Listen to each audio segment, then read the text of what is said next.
প্রিয় ভাইরা, আজ থেকে 2 বছর আগে আমার এখনো মনে পড়তেছে, আমারই চোখের সামনে এই আওয়ামী ফ্যাসিস্ট বাহিনী আন্দোলনরত অবস্থায় আমার এক ভাইকে বুলেটের আঘাতে ঝাঁঝরা করে দিয়েছিল। আজকে 2 বছর পরে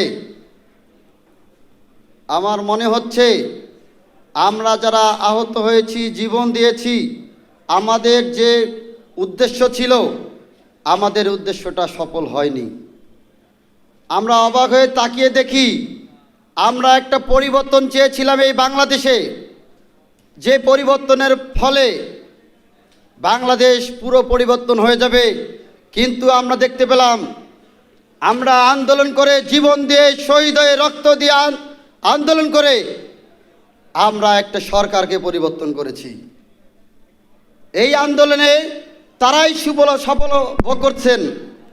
এখন দেখতেছি আমরা সাধারণ মানুষ যারা জুলাই যোদ্ধা, যারা শহীদ হয়েছিলাম, তাদের উপকার ভোগীর চেয়ে যারা বিএনপি করত, এখন তারাই হচ্ছে সঠিক সুফলতা ভোগ করছেন।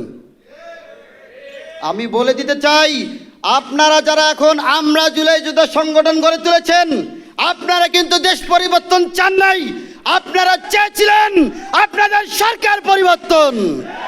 সুতরাং লজ্জা থাকা উচিত আপনাদের, আপনারা আসল জুলাই যোদ্ধা না। আজকে সাধারণ মানুষ দেশের পরিবর্তন চেয়েছিল।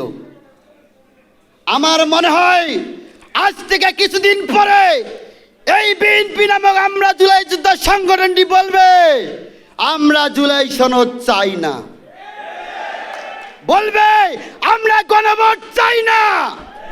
এরা এত নোংরা, এত নির্লজ্জ, জুলাই যোদ্ধাদেরকে দিয়ে আজকে এনসিপিকে গালিগালাজ করে। লজ্জা থাকা দরকার। যাদের নেতৃত্বে আজকে সরকার গঠন করেছেন, আপনারা আজকে তাদেরকে, সেই জুলাই যোদ্ধাদেরকে দিয়ে ষড়যন্ত্র করে লাঞ্ছিত করার পায়তারা করছেন। আমি সতর্ক করে দিয়ে যাই, এই ন্যাংলা, এই পঙ্গু, এই কানারা এখনো বসে যায় নাই, এখনো ঘুমায় নাই। দেশের প্রয়োজনে এই ল্যাংড়া কারা জুলাই যোদ্ধারা আবারও জেগে উঠবে।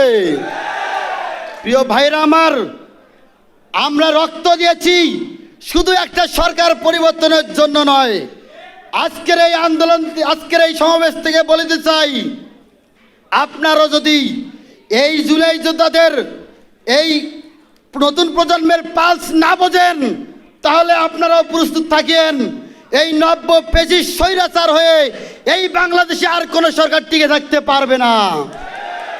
প্রিয় ভাইরা আমার, আমি দেখতে পেলাম এক একটা করে জেলা থেকে 5-7 জন করে যারা জুলাই যোদ্ধা বিএনপি হয়েছেন, তারা সকল প্রকার সুবিধা ভোগ করছেন। আর আমার কানা ন্যাংরা ভাইটা এই ঈদ উপলক্ষে 1 টাকাও পায় না। আপনারা যা শুরু করেছেন, এটা নব্য ফ্যাসিস্ট। আপনারা ভুলে যেন না, আমরা আহতরা, আমরা শহীদ পরিবাররা, যাদের নেতৃত্বে এই বাংলাদেশের 24-এ গণঅভ্যুত্থান ঘটেছিল, আমরা সেই জাতীয় নাগরিক পার্টি এনসিপির সাথে আছি।